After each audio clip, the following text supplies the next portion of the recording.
The morning sun cast long shadows across the wheat fields as Sarah Mitchell walked the dirt path that separated her family's farm from the rest of the world.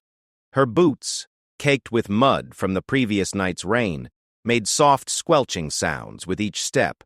At 19, she had the kind of strength that came from years of hard work, lifting hay bales, fixing fences, and helping her father manage their 200-acre farm in rural Kansas. Sarah's hands were rough and calloused, her fingernails permanently stained from soil and grease. Her blonde hair was always pulled back in a simple ponytail, and she wore the same faded jeans and flannel shirts day after day. To anyone passing by, she looked like exactly what she was, a simple farm girl who had never ventured far from home. But Sarah carried a secret that no one in her small town of Millbrook knew about. Hidden beneath her humble exterior was one of the most brilliant minds the military had ever encountered. It all started 3 years earlier when Sarah was 16. She had been working on the family's old tractor, trying to figure out why it kept stalling, when she noticed something strange about the engine's timing system. Instead of just fixing the immediate problem, Sarah found herself redesigning the entire mechanism in her head. She sketched out improvements on a piece of scrap paper, showing how the engine could run more efficiently with better fuel consumption. Her father, John Mitchell, found the drawings later that evening. He stared at them for a long time, not understanding the complex diagrams and calculations that filled the margins. John was a good man and a hard worker, but he had never finished high school. The mathematical formulas his daughter had written looked like a foreign language to him. "Sarah," he called out to the barn where she was feeding the chickens. "What's all this on your paper?" Sarah wiped her hands on her apron and looked at the drawings. "Oh, that's just some ideas for making the tractor work better. The current system wastes too much fuel." John looked from the paper to his daughter and back again. "Where did you learn to do this?" Sarah shrugged. "I don't know. I just see how things work in my head, and then I figure out how to make them work better." That night, John called his brother Mike, who worked as a mechanic in the nearby city of Topeka. He described Sarah's drawings over the phone, trying his best to explain the diagrams he didn't understand. Mike was quiet for a long moment. Then he said, "John, you need to show those drawings to someone who knows about engines. What you're describing sounds impossible for a 16-year-old farm kid to come up with." But John was busy with the harvest season, and Sarah seemed content to keep working on the farm. The drawings were forgotten, filed away in a drawer with old receipts and spare parts catalogs. Sarah continued to show signs of her unusual abilities, but always in small ways that didn't draw attention. She fixed the family's ancient radio by rewiring the entire circuit board. She improved the irrigation system by calculating the optimal water pressure and flow rates. She even helped their neighbor's son with his high school physics homework, explaining complex concepts in simple terms that made everything click for him.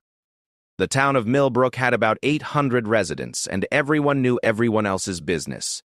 Sarah's reputation was that of a reliable, hard-working girl who would probably marry a local boy, take over the family farm, and live a quiet life just like her parents and grandparents before her. She attended the local high school where she earned decent, but not outstanding grades. Her teachers liked her because she was polite and never caused trouble, but none of them suspected that she was capable of anything extraordinary. Sarah preferred it that way. She had learned early in life that being different often meant being lonely. In elementary school, she had once tried to explain to her classmates how she could visualize mathematical equations as three-dimensional shapes that moved and changed in her mind. The other children had stared at her like she was speaking nonsense, and some had even laughed. After that, Sarah kept her thoughts to herself. Her mother, Mary Mitchell, often worried that Sarah was too withdrawn.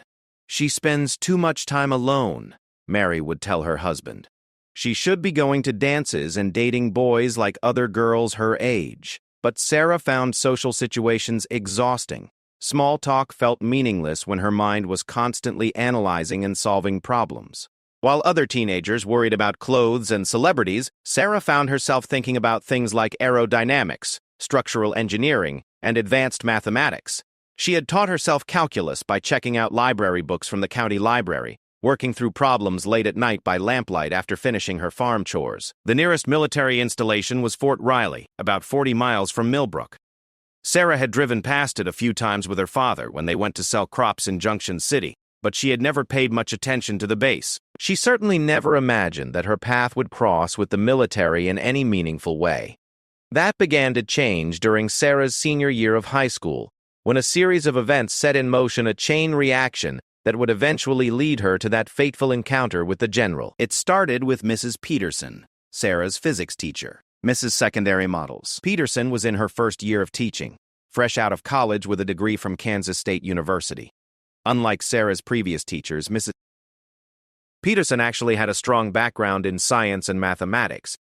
She quickly noticed that Sarah's understanding of physics concepts went far beyond what should have been possible for a high school student. During a lesson about projectile motion, Mrs. Peterson posed a complex problem to the class. Most students struggled with the basic calculations, but Sarah raised her hand with a different question entirely. "Mrs. the Book Peterson," Sarah said, "the problem assumes we're firing the projectile in a vacuum, but what if we account for air resistance, wind speed, the Coriolis effect, and the projectile's rotation? Wouldn't that change the trajectory significantly?" Peterson stopped writing on the blackboard and turned to look at Sarah. The factors Sarah had mentioned were typically covered in advanced university-level physics courses, not high school classes in rural Kansas. That's a very sophisticated question, Sarah. Where did you learn about the Coriolis effect? Sarah felt her cheeks burn as the other students turned to stare at her.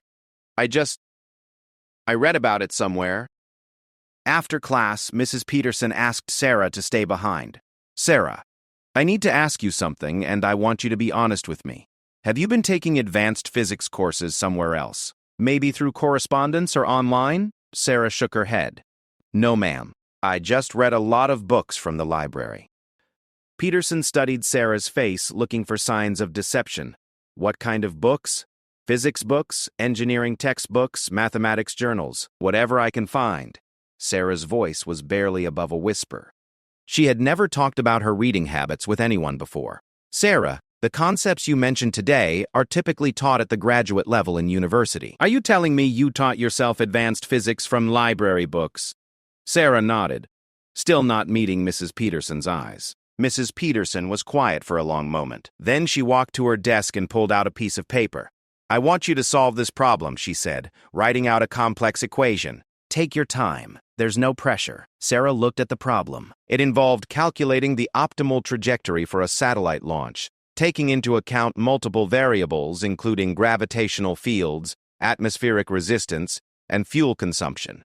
She picked up a pencil and began working. Mrs. Peterson watched in amazement as Sarah's pencil moved across the paper with confidence and speed. Sarah wasn't just solving the problem, she was doing it in her head and using the paper only to record her final calculations. Within 10 minutes, she had arrived at the correct answer using a method that was more elegant and efficient than the standard approach taught in textbooks. "Sarah," Mrs. Peterson said slowly, "I think you need to talk to someone about your abilities. Have you ever considered applying to a top university? With scholarship help, you could study engineering or physics at places like MIT or Caltech." Sarah laughed, but there was no humor in it. "Mrs. Peterson, my family can barely afford to keep the farm running. I'm needed here. After graduation, I'll be working full-time to help my parents. But, Sarah, you have a gift. It would be a waste." "It would be selfish," Sarah interrupted. "My parents have sacrificed everything for this farm. I'm not going to abandon them to chase some impossible dream." Mrs. Peterson wanted to argue, but she could see the determination in Sarah's eyes. Still, she couldn't shake the feeling that she had just witnessed something extraordinary. That evening, she called her former professor at Kansas State University. "Dr. Williams, I need to ask you about something unusual. I have a student who just solved a graduate-level orbital mechanics problem in 10 minutes. Using methods I've never seen before. And she claims she taught herself everything from library books." Dr. Williams chuckled. "Sandra, that's impossible. Either your student is lying about her background, or you're exaggerating her abilities." "I'm not exaggerating. I watched her do it." "Well, then she must have had formal training somewhere. Probably online courses or private tutoring. She's a farm girl from a family that can barely make ends meet. Trust me, there's no money for private tutoring, and they don't even have reliable internet access." Williams was quiet for a moment. If what you're telling me is true, then you've encountered what we might call a natural genius. It's extremely rare, but it does happen. Maybe once in a generation. What should I do? Document everything. Give her more problems. Harder problems. If she really has this level of natural ability, there are people who need to know about it. Peterson followed Dr. Williams's advice. Over the next few weeks, she gave Sarah increasingly difficult problems to solve. Each time, Sarah exceeded her expectations. She could visualize complex three-dimensional structures, solve differential equations that would challenge graduate students, and intuitively understand principles of physics and engineering that took most people years to master. But Sarah made Mrs. Peterson promise to keep her abilities secret. "I don't want people treating me differently," she said. "I just want to finish school and help my family." Mrs. Peterson agreed, but she continued to document Sarah's work. She had a feeling that someday someone would need to know about the extraordinary girl who lived on a farm outside Millbrook, Kansas. That someone turned out to be closer than either of them imagined. Colonel James Rodriguez had been having a frustrating week at Fort Riley. His team of military engineers was struggling with a design problem that had been plaguing them for months. They were trying to develop a new type of defensive system for forward operating bases, but every prototype they built had critical flaws.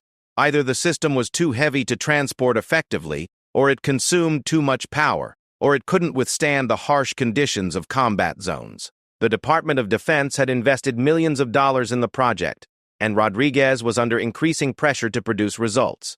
His team included some of the brightest engineering minds in the military, but they seemed to be hitting a wall with every approach they tried. It was during this period of frustration that Rodriguez received an unusual phone call from Dr. Williams at Kansas State University. "Colonel Rodriguez, I hope you don't mind the cold call, but I got your number from a colleague who suggested you might be interested in unusual talent." Rodriguez sighed. He got calls like this occasionally.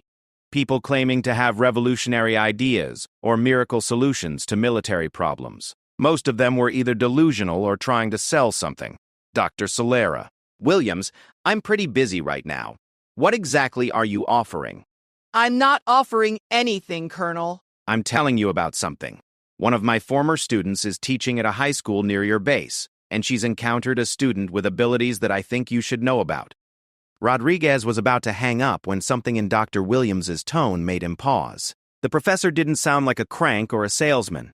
He sounded like a serious academic who was genuinely puzzled by something he had encountered. "What kind of abilities?" "The student can solve graduate-level engineering problems intuitively. She has no formal training beyond high school physics, but she can visualize and calculate solutions to problems that would challenge your best engineers."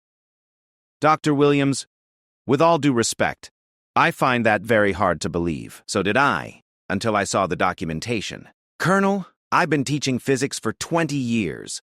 I know what exceptional looks like, and I know what impossible looks like. This falls into the second category." Rodriguez found himself curious despite his skepticism. "Even if what you're saying is true, why are you telling me? Shouldn't this student be applying to universities or research institutions?" "She's from a poor farming family. She plans to work on the family farm after graduation. She doesn't even know how extraordinary her abilities are." Rodriguez was quiet for a moment. The military was always looking for talent, especially in technical fields. If there really was a young person with exceptional engineering abilities living near his base, it might be worth investigating. "Dr. Williams, would it be possible to arrange a meeting? Something informal, where I could evaluate these abilities for myself? I'll see what I can do, but it will have to be handled carefully. The student is very private about her abilities, and her teacher has promised to protect her privacy." Rodriguez agreed to wait for Dr. Williams to make arrangements. He didn't expect much to come of it, but his current project was stalled anyway. At worst, he would waste a few hours. At best, he might discover someone who could offer a fresh perspective on the problems his team was facing.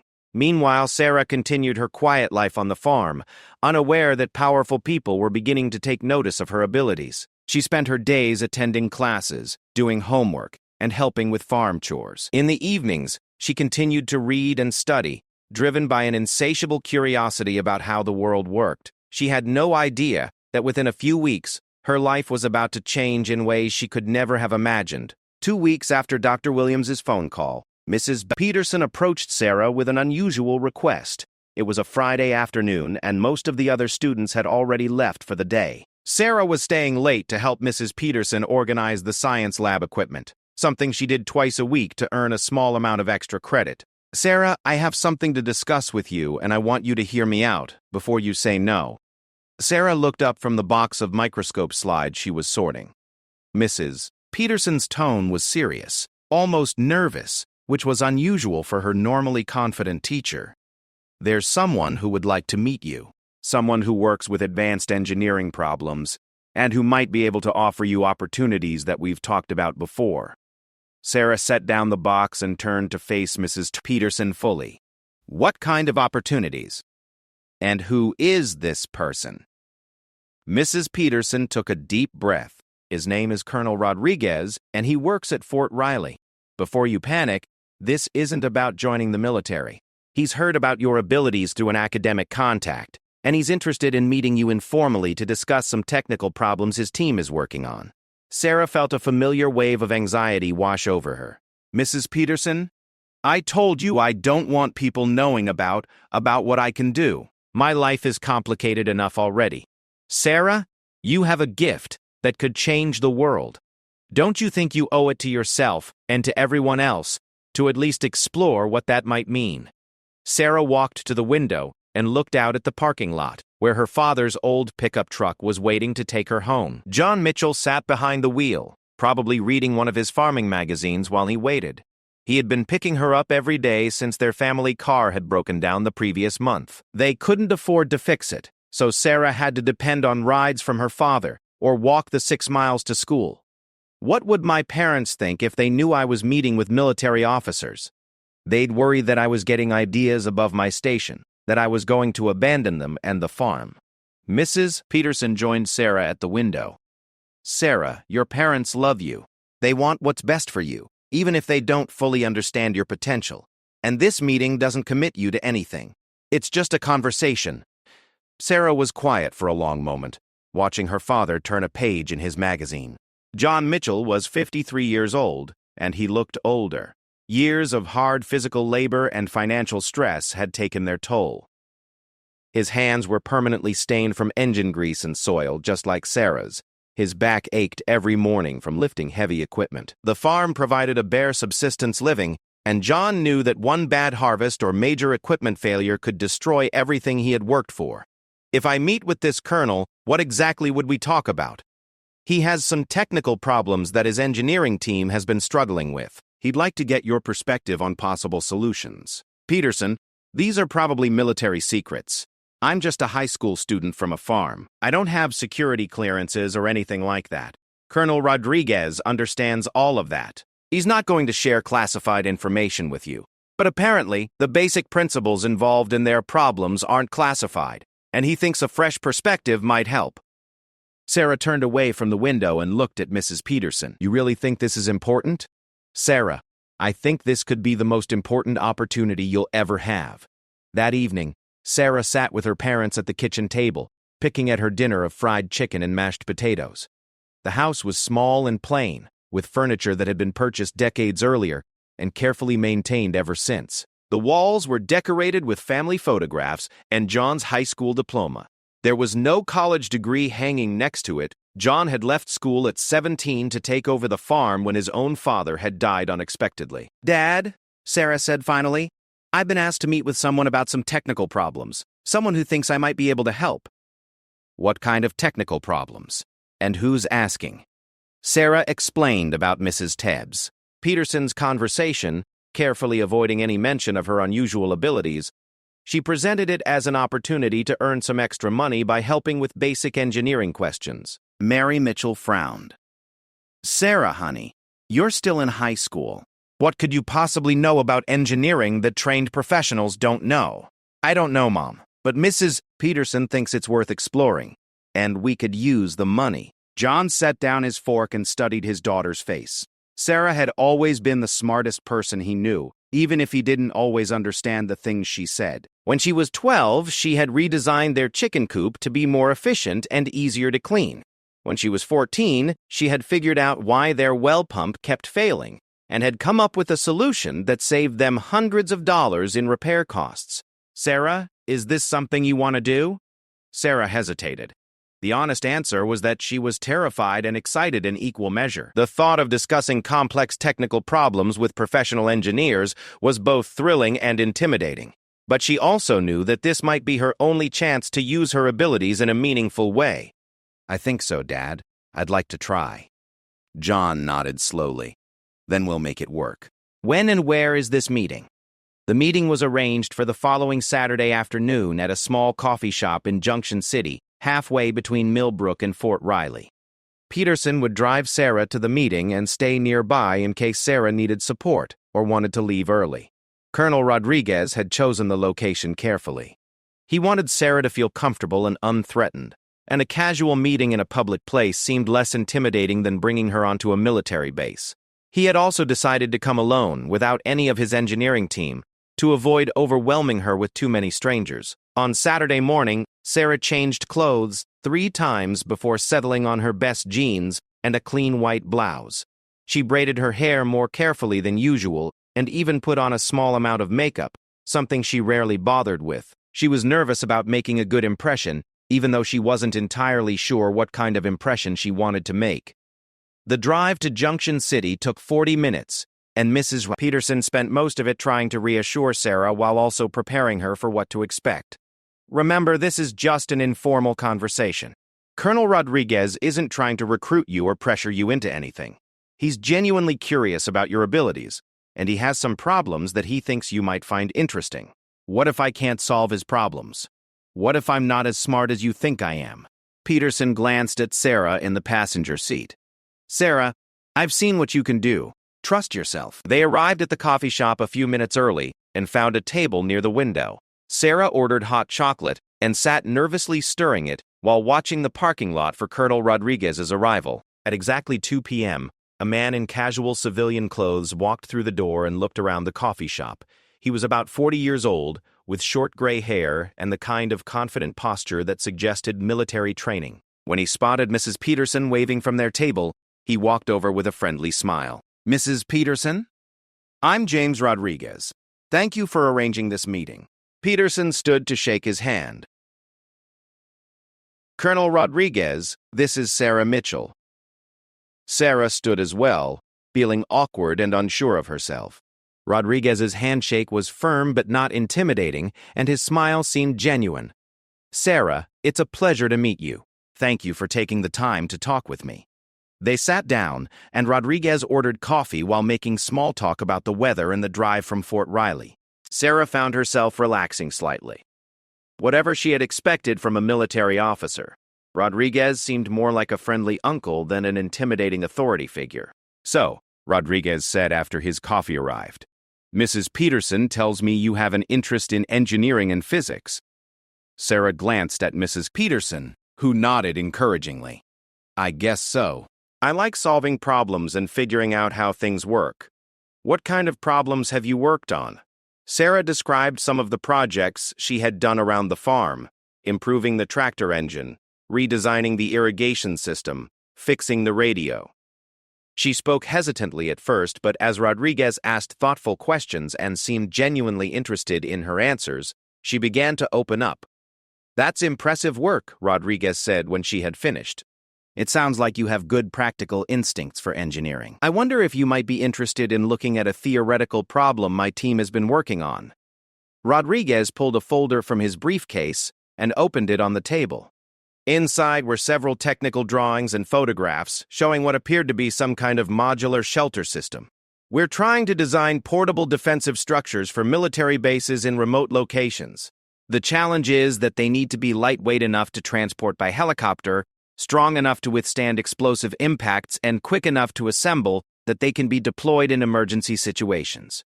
Sarah studied the drawings with growing interest. The designs showed interconnected panels that could be assembled into various configurations, but she could immediately see several problems with the approach. What materials are you using for the panels? She asked. Currently, we're working with composite aluminum and carbon fiber, Rodriguez replied, watching Sarah's face carefully. Sarah traced one of the designs with her finger. The problem is that you're thinking about this as a construction project instead of an engineering project. You're trying to build walls and then connect them together, but that creates weak points at every joint. Rodriguez leaned forward. What do you mean? Well, if you look at nature, strong structures don't work that way. Think about a bird's wing or a spider's web. The strength comes from the overall design, not from individual strong pieces connected together. Sarah picked up a pencil and began sketching on a napkin. Her drawing showed a different approach entirely. Instead of separate panels, she was designing a single flexible structure that could be deployed like an umbrella and then secured in place. If you use a tensioned membrane system with integrated support cables, you can create a structure that's actually stronger than traditional walls, because it distributes force across the entire surface instead of concentrating it at connection points. Rodriguez stared at the napkin drawing. Sarah's design was elegant and simple, but it addressed several problems that his team had been struggling with for months. Sarah, how did you come up with this so quickly? And Sarah looked up from her sketching, surprised by the intensity in Rodriguez's voice. I don't know. I just looked at your design and could see that the forces weren't balanced properly. This way seems more stable. Rodriguez asked several more technical questions, and Sarah answered each one with increasing confidence. She discussed material stress analysis, wind load calculations, and thermal expansion coefficients as casually as if she were talking about the weather. Mrs. Peterson watched the conversation with amazement. She had known that Sarah was exceptional, but seeing her discuss advanced engineering concepts with a professional was still startling. After an hour of technical discussion, Rodriguez sat back in his chair and looked at Sarah with a mixture of admiration and disbelief. Sarah, I have to ask you something, and I want you to be completely honest with me. Where did you learn about engineering? Did you take online courses, or work with a tutor, or attend some kind of specialized program? I taught myself from books. And I guess I just think about how things work when I'm doing chores around the farm. Rodriguez was quiet for a long moment. Then he said, Sarah, what you've shown me today is extraordinary. The concepts you've described would be advanced for someone with a graduate degree in engineering, for someone with no formal training to understand these principles intuitively. Well, it's almost unprecedented. Sarah felt her cheeks burning again. I'm sorry if I said something wrong. I know I don't have the proper education. No, Sarah, you don't understand. You didn't say anything wrong. You've potentially solved a problem that my team of professional engineers has been working on for months. With a sketch on a napkin, Rodriguez leaned forward again. Sarah, I'd like to invite you to visit Fort Riley, not to join the military, but to meet with my engineering team and share your insights on this project and others. We could arrange for you to be paid as a civilian consultant. Sarah looked at Mrs. Peterson, who was smiling encouragingly. I'd have to talk to my parents. And I still have school. We could work around your school schedule. Weekend visits, perhaps, or occasional afternoons. Sarah, what you have is a genuine gift. It would be a disservice to yourself and to everyone who could benefit from your ideas if you didn't explore this opportunity. The drive home was quiet. Sarah stared out the window at the familiar landscape of farmland and small towns, trying to process what had just happened. Rodriguez had given her his business card and asked her to call him after she had discussed the opportunity with her parents. Sarah, Mrs. Peterson said finally, how do you feel about all this? Scared, Sarah admitted. And excited, but mostly confused. I don't understand why everyone thinks what I can do is so special. It just seems normal to me. That's exactly what makes it special. Sarah, most people can't visualize complex engineering problems the way you can. Most people can't solve in minutes problems that would take experts days or weeks to work through. You have an intuitive understanding of physics and mathematics that's extraordinary. That evening, Sarah sat with her parents at the kitchen table again, this time to discuss the meeting with Rodriguez. She tried to explain what had happened without overstating her own abilities or understating the potential importance of the opportunity. So this colonel wants to pay you to look at engineering problems? John asked. Yes, sir. As a civilian consultant. It wouldn't interfere with school, and it wouldn't require me to join the military or anything like that. Sarah, honey, this all sounds very impressive, but I'm worried about you getting involved with military people. What if they try to pressure you into joining the army? Colonel Rodriguez specifically said that wasn't his intention, Mom. He just wants my perspective on some technical problems. John was quiet for a long time, thinking. Finally, he said, Sarah, your mother and I have always known you were smart. Probably too smart for your own good sometimes. If these military people think you can help them with important work, maybe that's something worth exploring. But what about the farm? Sarah asked. You need my help, especially during planting and harvest seasons. John smiled at his daughter. Sarah, the farm will survive. Your mother and I managed before you were old enough to help, and we can manage again if we need to.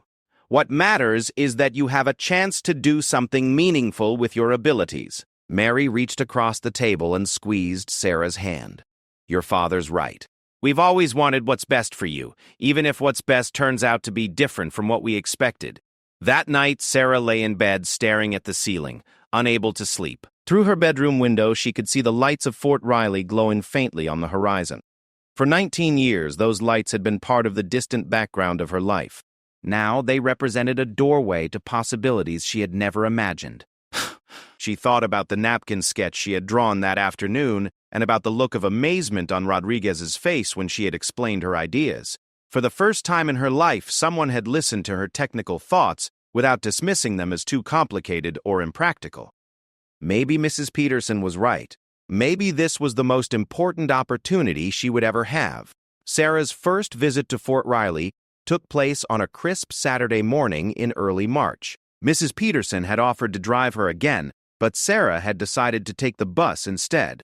She wanted to prove to herself that she could handle this new responsibility independently, even if the 40-minute bus ride gave her plenty of time to second-guess her decision.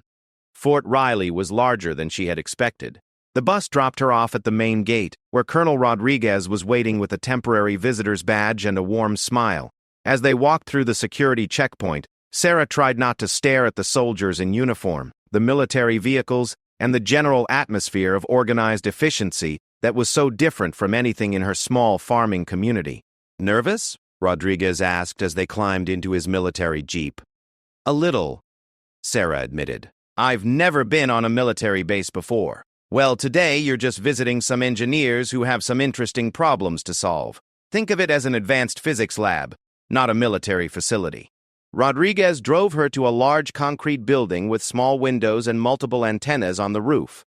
Inside, the hallways were painted institutional green and lined with offices and conference rooms. Sarah followed Rodriguez to a meeting room where 5 people in civilian clothes were waiting around a large table covered with technical drawings, computer printouts, and scale models. Everyone, I'd like you to meet Sarah Mitchell, the young woman I told you about. Sarah, this is my engineering team.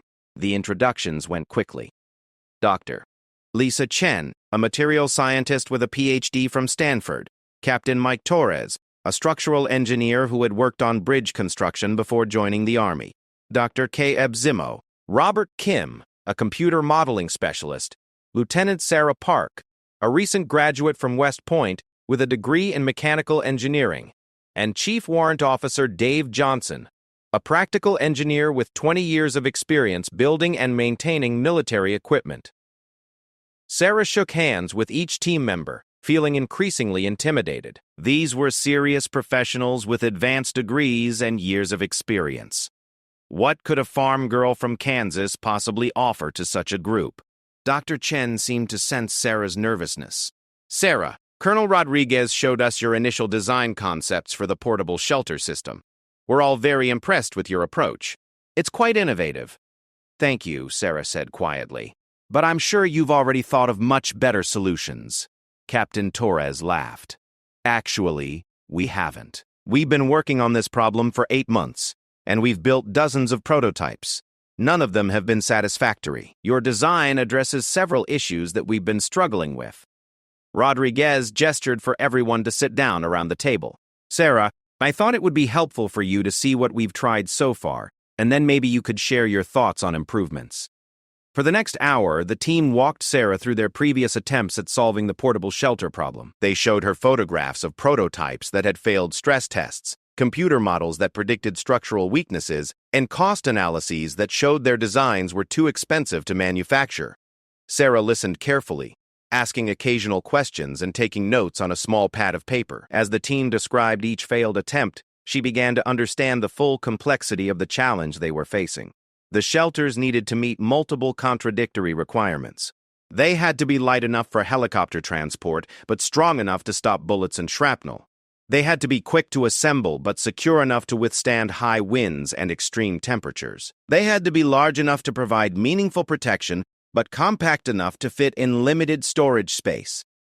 The fundamental problem, Doctor, Kim explained, is that we're trying to optimize for too many variables simultaneously. Every improvement in one area seems to create problems in another area. Sarah studied the technical drawing spread across the table. Can I ask a question that might seem obvious?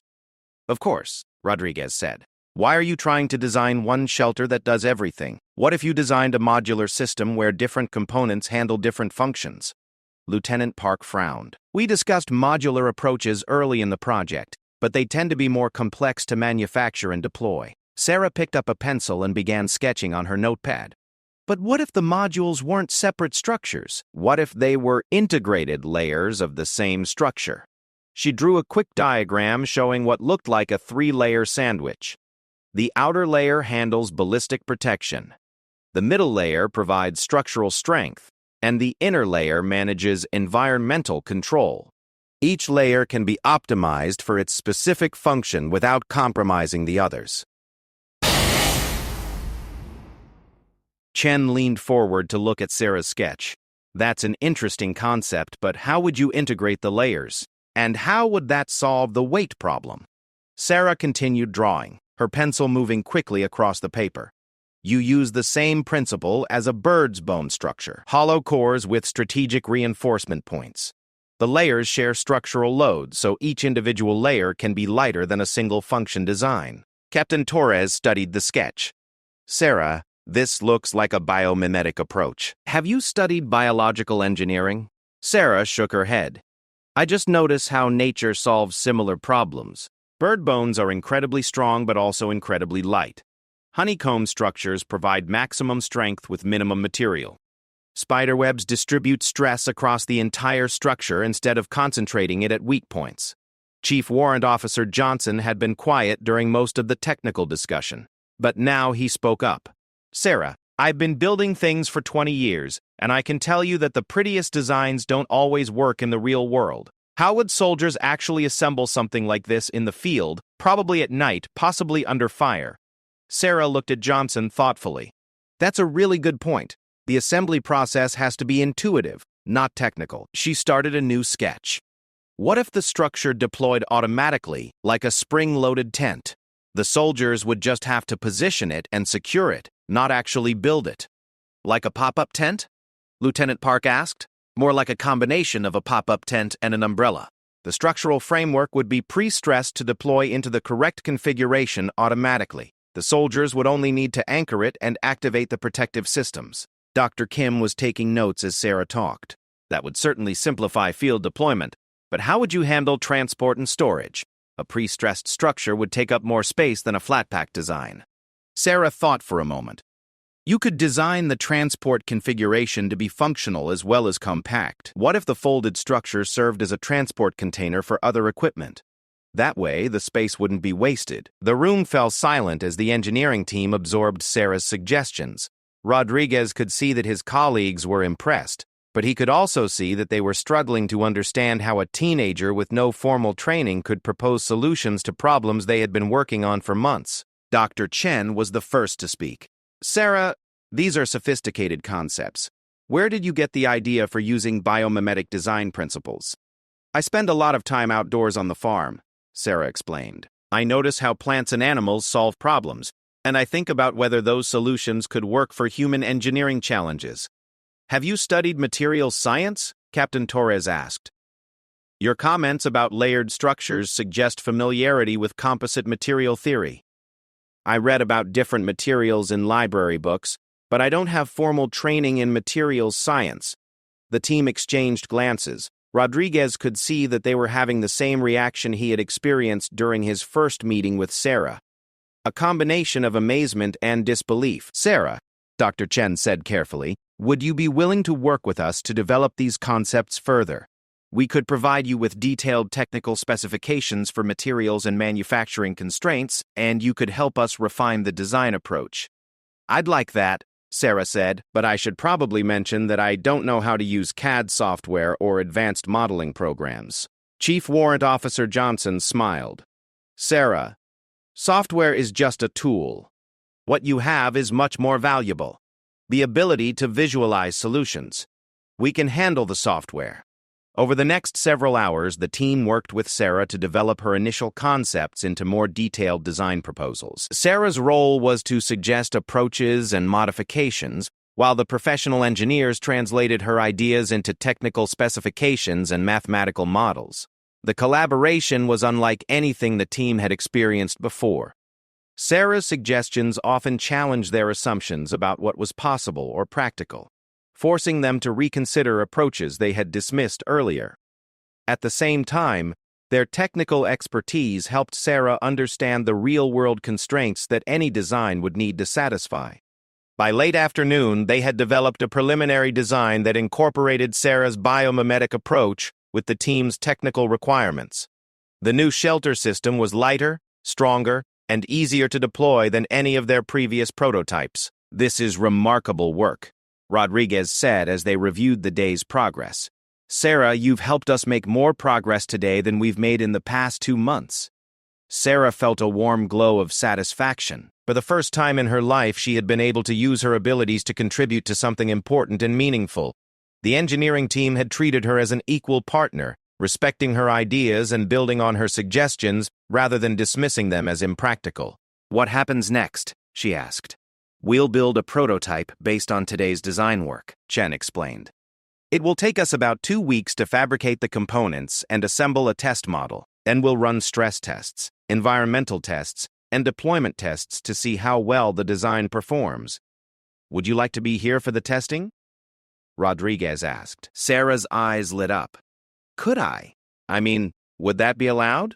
Sarah, at this point you're an integral part of this project team. Of course you'd be welcome for the testing. The bus ride home gave Sarah time to process the day's experiences. She stared out the window at the familiar farmland rolling by, but her mind was filled with images of technical drawings, computer models, and engineering calculations. For 8 hours, she had been immersed in a world where her strange abilities were not just accepted but valued. She thought about the moment when Dr. Chen had asked for her opinion on material stress distribution, and the way Captain Torres had carefully written down her suggestions about structural geometry. No one had talked down to her or dismissed her ideas as too ambitious.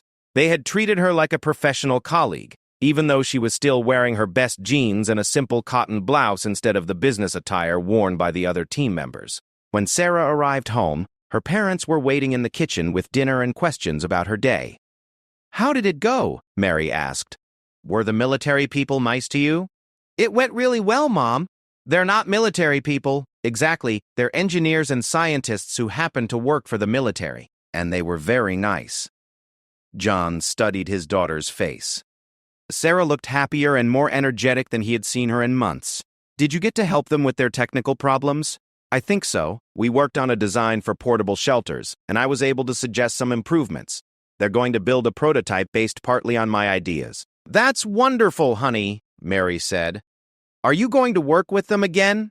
They invited me back for the testing phase in 2 weeks, if that's okay with you. John nodded.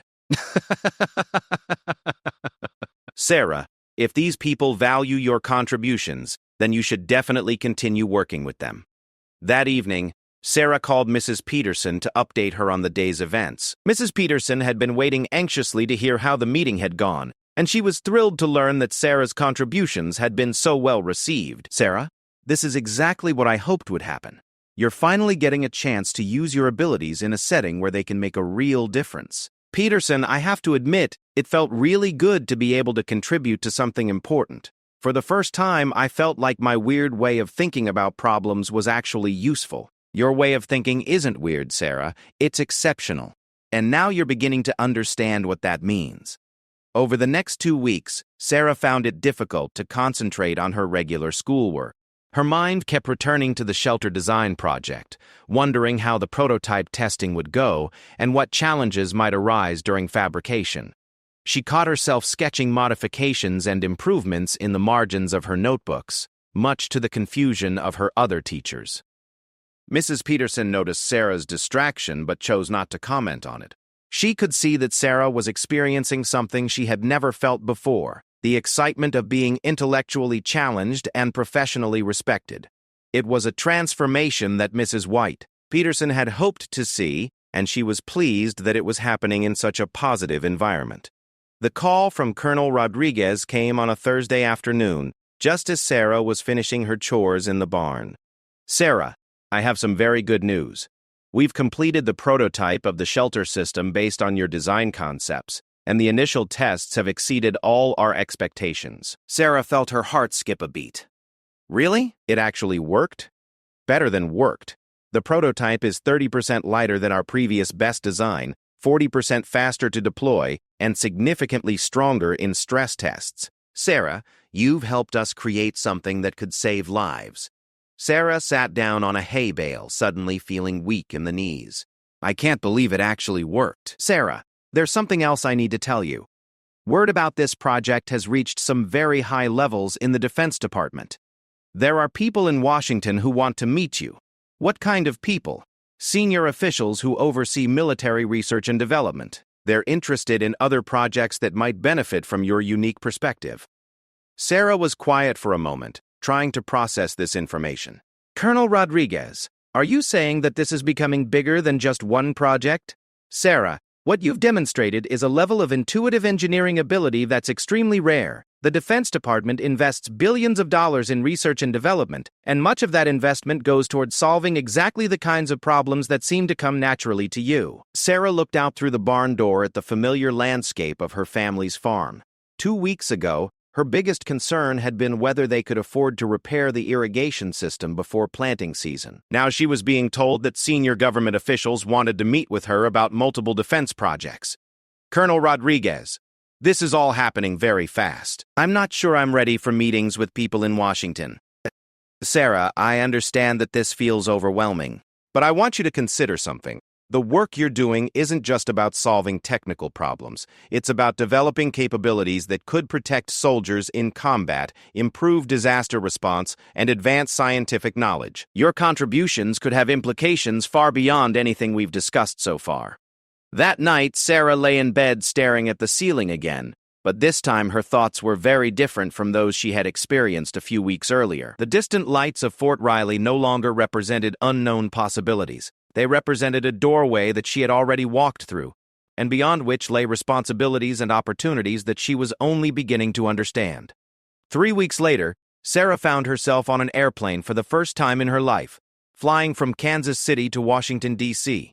Colonel Rodriguez sat beside her, occasionally pointing out landmarks visible through the small window. Sarah gripped the armrests during takeoff, amazed by the sensation of leaving the ground and watching the farmland below shrink into geometric patterns of green and brown. Nervous about flying? Rodriguez asked. A little, but mostly I'm nervous about the meetings. Rodriguez had spent considerable time preparing Sarah for what to expect in Washington.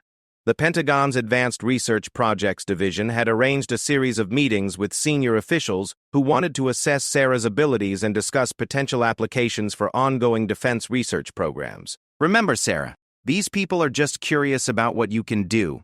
They're not trying to intimidate you or pressure you into anything. Be yourself, share your ideas honestly, and trust your instincts. The hotel in downtown Washington was unlike anything Sarah had ever experienced.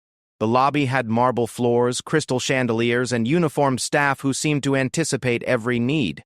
Sarah's room on the 15th floor had a view of the Capitol building, and she spent several minutes staring out the window at the imposing white dome that she had only seen in photographs. That evening, Rodriguez took Sarah to dinner at a quiet restaurant, where they could review the next day's schedule without being overheard. Sarah had never eaten in a restaurant where the waiters wore formal uniforms and the menu didn't include prices, and she found the entire experience both exciting and slightly overwhelming. Tomorrow morning, you'll meet with Dr. Collector, Elizabeth Warren, not the politician, but a different Dr. Warren who heads the Defense Department's Science and Technology Directorate. She's the person who decides how billions of dollars in research funding gets allocated. Sarah nearly choked on her water. Billions of dollars? Sarah, the Pentagon spends more on research and development each year than most countries spend on their entire military budgets. Dr. Warren oversees projects that range from advanced materials research to artificial intelligence to space technology. What could she possibly want with a farm girl from Kansas? She wants to meet the farm girl who solved an 8-month engineering problem in one afternoon with a sketch on a napkin. The next morning, Sarah dressed in her one formal outfit, a navy blue dress that her mother had insisted on buying for high school graduation.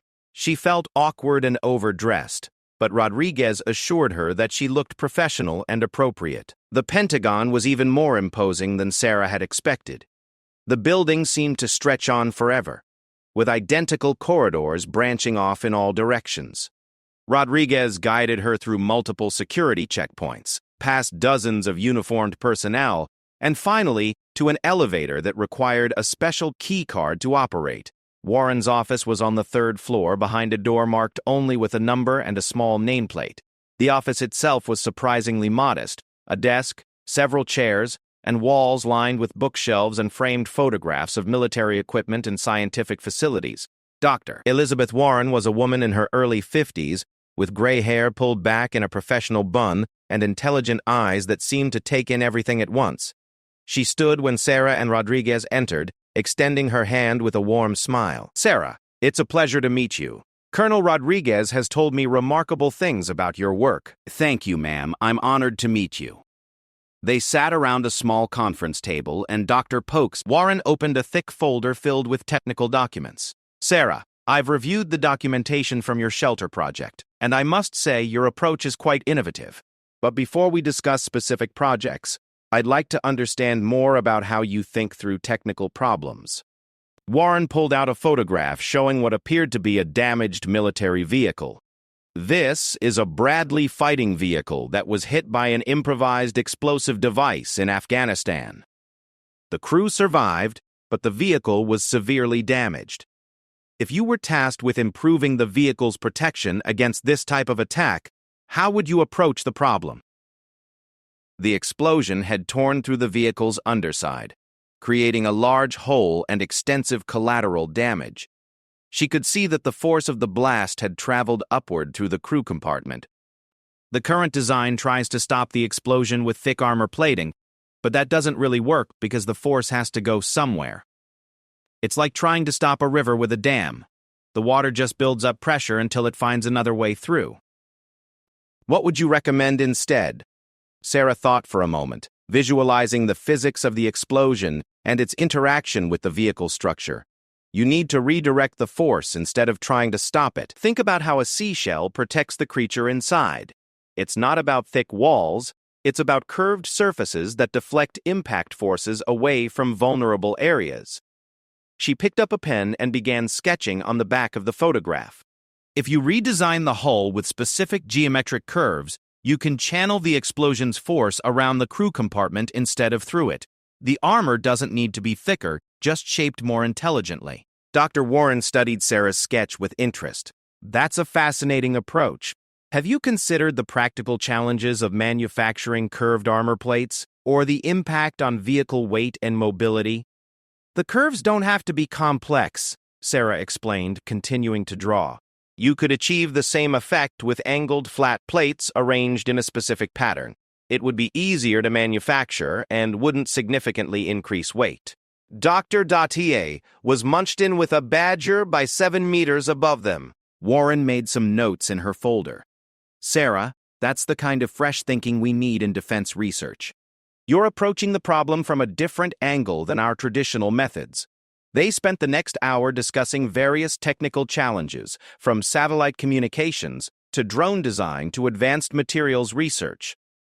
Sarah found herself relaxing as the conversation progressed. Warren asked thoughtful questions and seemed genuinely interested in Sarah's perspectives, even when they challenged conventional approaches. "Sarah, Dr. P. Gould," Warren said finally, "I'd like to discuss an opportunity that we think might interest you. The Defense Department has a program called the Advanced Concepts Initiative, which brings together exceptional minds to work on long-term research challenges. Participants aren't required to join the military, but they work closely with defense researchers on projects that could have significant national security implications. Sarah felt a familiar wave of anxiety. Dr. Fobb. Warren, I appreciate the opportunity, but I'm still in high school. I don't have any formal qualifications for advanced research. Sarah, formal qualifications are important, but they're not everything. What you have demonstrated is the ability to see solutions that trained experts miss. That's a rare and valuable capability. Dr. K.C. Deasy. Warren pulled out another document from her folder. We're prepared to offer you a position as a junior research consultant, working part-time while you finish high school and potentially full-time afterward, if you choose to continue. The work would involve collaborating with teams of scientists and engineers on various projects, providing your unique perspective on technical challenges. Sarah looked at the document, which outlined a compensation package that was more money than her family's farm earned in 2 years. This seems like too much money for someone with my limited experience. Sarah, we're not paying for your experience. We're paying for your ability to solve problems that others can't solve. In the business world, that's called value creation, and it's extremely well compensated. The meeting concluded with Dr. Warren giving Sarah several technical problems to consider overnight. These are real challenges that our research teams are working on. I'd like to see how you approach them, not necessarily to solve them completely, but to understand your thought process. That evening, Sarah sat in her hotel room with the technical documents spread across the desk. The problems ranged from improving radar stealth technology to developing more efficient solar panels for space applications, to creating better communication systems for underwater operations. As she studied each challenge, Sarah found herself thinking not just about the technical aspects, but also about the broader implications of the work she was being offered. These weren't abstract academic exercises. They were real-world problems that affected national security, military personnel, and civilian populations. She thought about her conversation with Dr. Warren, and about the opportunities and responsibilities that came with the position being offered. The work would allow her to use her abilities in ways she had never imagined, but it would also mean leaving behind the simple, predictable life she had always known. Sarah picked up her phone and called home. Her father answered on the second ring. Hi, Dad. How are things at the farm? Everything's fine here, sweetheart. How are your meetings going? Sarah told him about her conversation with Dr. Warren, trying to convey the magnitude of the opportunity without overstating her own importance.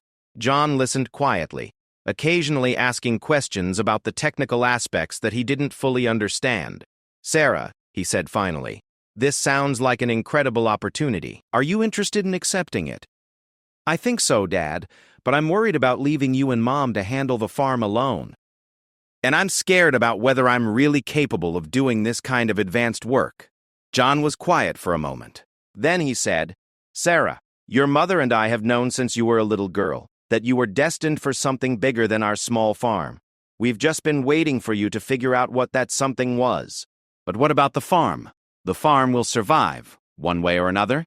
What matters is that you don't let fear keep you from pursuing your potential. Your mother and I will be proud of you no matter what you choose, but we'd be disappointed if you turned down this opportunity just because you were worried about us. The next morning, Sarah met with Dr. Warren again to discuss the technical problems and to give her decision about the research position. Sarah had worked through each challenge, developing innovative approaches that addressed the underlying issues from unexpected angles. Warren reviewed Sarah's work with obvious satisfaction. Sarah, these solutions are exactly what I was hoping to see. You have a remarkable ability to identify the core of a problem and develop creative approaches to solving it. Warren, I've decided that I would like to accept the position you offered, but I have a few conditions. Of course. What would you like to discuss? First, I need to finish high school in Kansas. I don't want to leave my community or my family until I graduate. Second, I want to be able to continue living at home and commuting to work when possible. And third, I want to be involved in projects that have clear benefits for people, not just military applications. Warren nodded. Those are all reasonable requests, Sarah. We can arrange for you to work primarily on weekends and during school breaks until you graduate. Many of our research projects have civilian applications as well as military ones, and we have facilities in Kansas City that would be closer to your home than Washington. They spent another hour working out the details of Sarah's new position. She would start the following month, initially working 1 weekend per month on selected projects. As she gained experience and completed high school, her involvement could increase based on her interests and availability. Sarah, Dr. Warren said as they concluded the meeting, I want you to understand something important. What we're offering you isn't just a job. It's an opportunity to contribute to solving some of the most challenging technical problems facing our country and the world. The work you do could have implications that last for decades. The flight home gave Sarah time to think about everything that had happened during her brief visit to Washington. She looked down at the farmland of the Midwest, seeing the familiar patterns of fields and small towns that had defined her entire life. But now she saw them from a different perspective, literally and figuratively. In just a few months, her life had changed in ways she could never have imagined. The quiet farm girl who had once worried about fixing tractors and irrigation systems was now a consultant for the Department of Defense, working on projects that could affect national security and scientific advancement. But as the plane descended toward Kansas City, Sarah felt a sense of peace about her decision. She wasn't abandoning her roots or her family. She was finding a way to use her unique abilities to make a meaningful contribution to the world while staying connected to the people and places that had shaped her. The real test, however, was still to come. In 2 weeks, she would begin her first official project as a defense research consultant, working with a team of scientists on a classified project that Dr. Warren had only briefly described. Sarah knew that this next phase would determine whether she really belonged in the world of advanced research and development, or whether she was just a farm girl who had gotten lucky with a few good ideas. 6 months after her first meeting with Colonel Rodriguez, Sarah found herself standing in a sterile laboratory at the Kansas City Defense Research Facility, wearing a white lab coat and safety goggles, watching a team of technicians prepare for the most important test of her career, the project she had been working on. A revolutionary new approach to electromagnetic shielding for sensitive military equipment was about to face its ultimate evaluation. The laboratory was filled with sophisticated testing equipment worth millions of dollars. Computer monitors displayed real-time data streams. Oscilloscopes showed electromagnetic waveforms, and a massive Faraday cage dominated one corner of the room. Sarah's design, a lightweight, flexible material that could protect electronic equipment from electromagnetic pulses, was mounted inside the cage, awaiting bombardment with electromagnetic radiation that would simulate the effects of various types of electronic warfare attacks.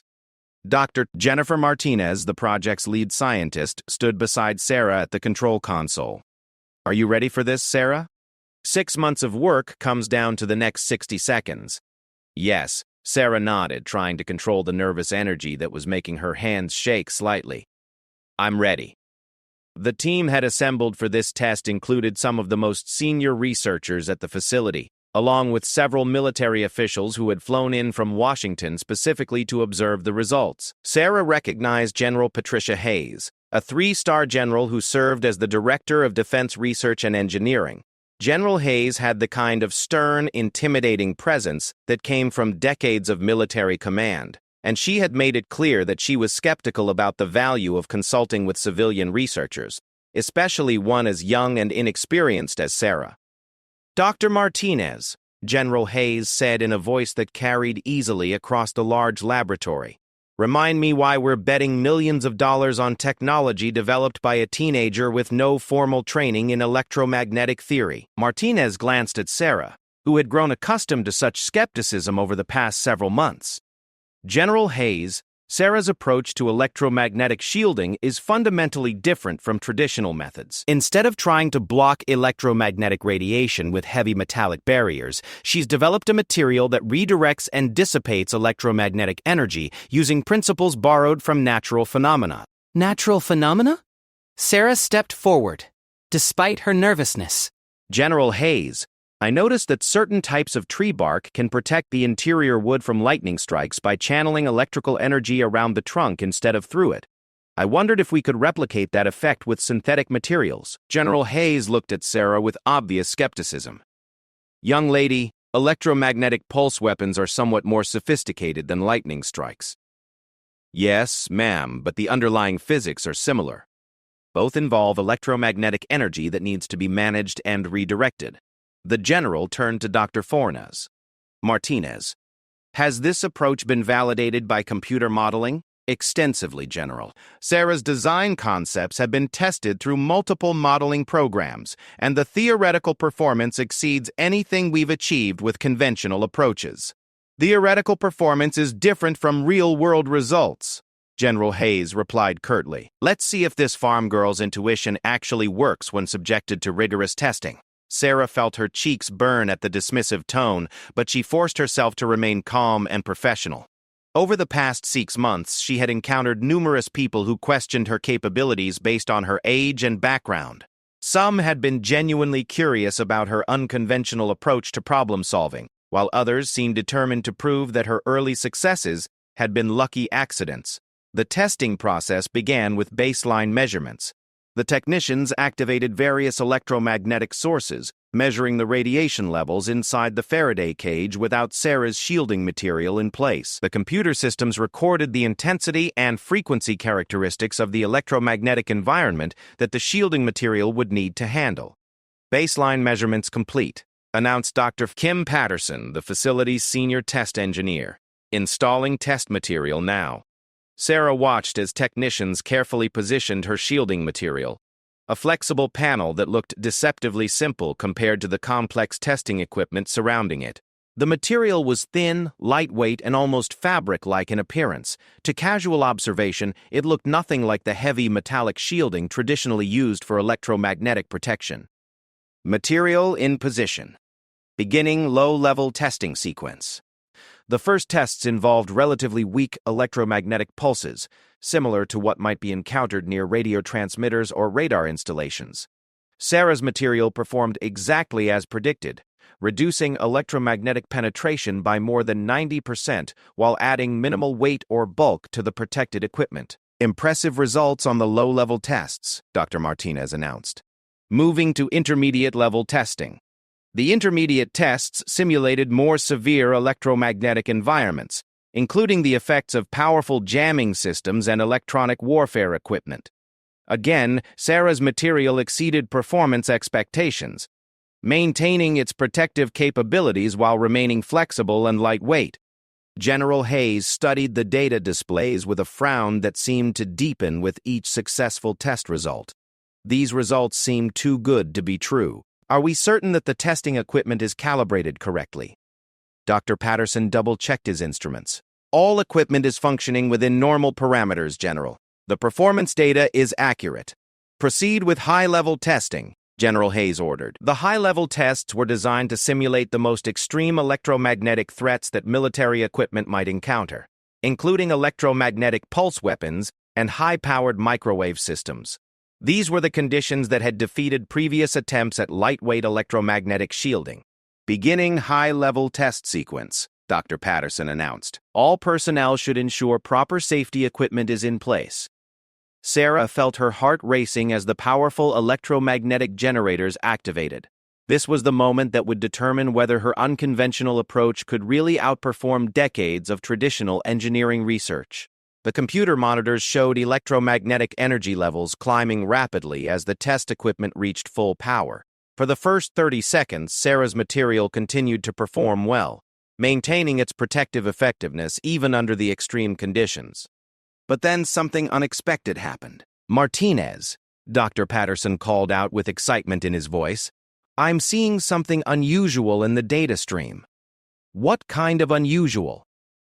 The shielding effectiveness is actually improving as the electromagnetic intensity increases. That shouldn't be possible with any known materials.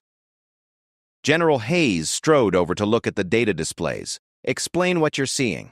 Dr. Patterson pointed to a graph showing electromagnetic penetration levels over time. Traditional shielding materials show degraded performance as electromagnetic intensity increases, but Sarah's material appears to be adapting to the threat level. becoming more effective under higher stress conditions. Sarah stared at the data in amazement. That's not what I expected to happen. Sarah, Dr. Martinez said, "Did you design the material to have adaptive properties?" Sarah shook her head. "I designed it to redirect electromagnetic energy, but I didn't think about adaptive responses. Maybe the material structure is changing under stress in ways that improve its performance." General Hayes looked from the data displays to Sarah and back again. "Are you telling me that this teenager accidentally created a material with properties that none of our experienced researchers anticipated?" "It appears that way, General," Dr. Martinez replied. Sarah's biomimetic approach may have resulted in capabilities that go beyond her original design objectives. The testing continued for another 30 minutes, with Sarah's material consistently outperforming expectations across a wide range of electromagnetic threat scenarios. When the test sequence was finally complete, the laboratory fell silent except for the humming of cooling fans and the quiet beeping of monitoring equipment. Dr. Patterson was the first to speak.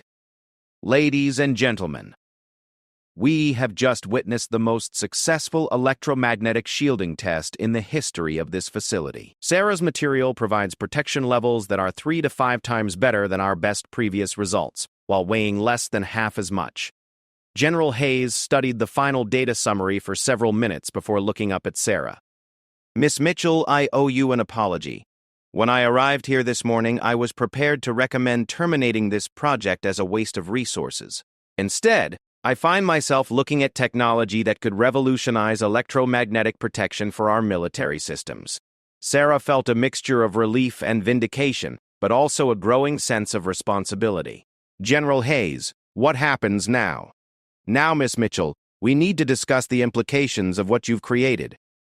This technology could affect everything from communications equipment to missile guidance systems to aircraft electronics. We need to understand how quickly it can be manufactured, how much it will cost, and what other applications might be possible." Dr. Martinez nodded. "Sarah, this success opens up entirely new research directions. We need to understand why your material has adaptive properties and whether those properties can be enhanced or replicated in other applications." Over the next several hours, Sarah found herself at the center of a planning session that involved researchers, military officials, and procurement specialists. The discussion covered manufacturing timelines, budget allocations, security classifications, and research priorities. Sarah contributed to the technical discussions while trying to absorb the broader implications of what she had accomplished. As the afternoon wore on, General Hayes pulled Sarah aside for a private conversation. "Miss Mitchell, I want you to understand something important. What happened here today isn't just about one successful test or one innovative material. You've demonstrated an approach to problem solving that could have applications across dozens of different research areas." "I'm not sure I understand, General Hayes." "Sarah, most of our research programs follow predictable patterns. We identify a problem, we apply established engineering principles, we build prototypes, we test and refine until we achieve acceptable results. It's a methodical process that usually produces incremental improvements over existing technology." "That sounds like a reasonable approach." "It is reasonable, but it's also limiting. What you do is different. You look at problems from angles that trained engineers don't consider, and you arrive at solutions that challenge our assumptions about what's possible. That's extraordinarily valuable." General Hayes paused, studying Sarah's face. The Defense Department invests billions of dollars every year in research that follows conventional approaches. We also have a much smaller program focused on revolutionary concepts that might lead to breakthrough capabilities. Based on what I've seen today, I think you belong in that second category. What would that mean? It would mean working on the most challenging and important problems we face, with access to resources and support that most researchers can only dream of. It would also mean taking on significant responsibility for developing technologies that could affect national security for decades to come. Sarah thought about General Hayes's words as she drove home that evening. The 40-minute drive gave her time to process the events of the day and their implications for her future. 6 months ago, she had been a farm girl whose biggest concern was helping her family keep their agricultural operation profitable. Now she was being offered opportunities to work on advanced research projects that could affect national defense and scientific progress. When she arrived home, her parents were waiting with dinner and the usual questions about her day. Sarah had grown accustomed to translating her technical work into language that her parents could understand, and she tried to convey the significance of the day's success without overwhelming them with details they wouldn't find meaningful. "So your design worked better than expected?" John asked. "Much better, Dad. The material I developed performed better than anything the military has tested before." Mary smiled. "That's wonderful, honey. Are the military people pleased with your work?" "I think so, Mom. General Hayes said they want to expand my involvement in other research projects." John studied his daughter's face. "Sarah, are you happy with this work you're doing?" Sarah considered the question carefully. "Yes, Dad, I am. For the first time in my life, I feel like I'm using my abilities for something truly important. The technology we're developing could protect soldiers and improve national security. It feels meaningful in a way that nothing else ever has." "Then your mother and I are proud of you," John said simply. That evening, Sarah walked out to the barn where she had spent countless hours doing chores and thinking about engineering problems. The familiar smells of hay and livestock reminded her of the life she had known before her abilities had been discovered and cultivated. It was a simpler life, but also a more limited one. She thought about the conversation with General Hayes and about the opportunities and challenges that lay ahead. The work she was doing was becoming increasingly complex and consequential, requiring her to make decisions that